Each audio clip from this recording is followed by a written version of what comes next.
Кладите ручку на подушку. А дальше все по обычному сценарию. Тест на антитела к ковид ничем не отличается от обычного забора крови. Правда, одежда медперсонала почти космическая. Все закрыто.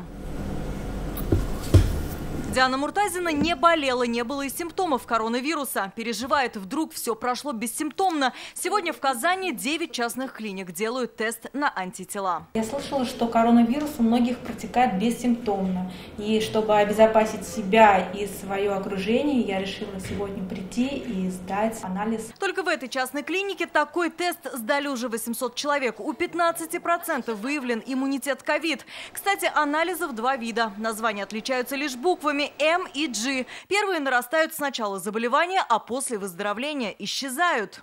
Иммуноглобулины G начинают вырабатываться через 14 дней и свидетельствует о перенесенном заболевании или здоровом вирусоносительстве. Вот те самые пробирки с биоматериалом. Кстати, именно тест на антитела и ответит на вопрос, встречался ли человек с коронавирусом. Здесь огромное количество реактивов. Именно они и покажут через 2 дня, выработался ли иммунитет. С 28 мая узнать, есть ли иммунитет ковид, захотели более 6 тысяч татарстанцев. У 298 выявлены антитела. Это 5%.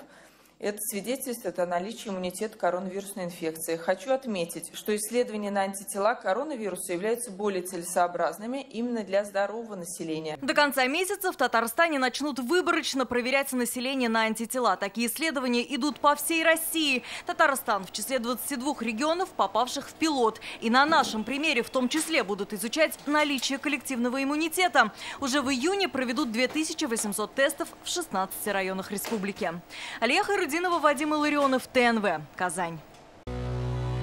Наша рука помощи вашему бизнесу. Антикризисные предложения. Телефон 843 5 705 100.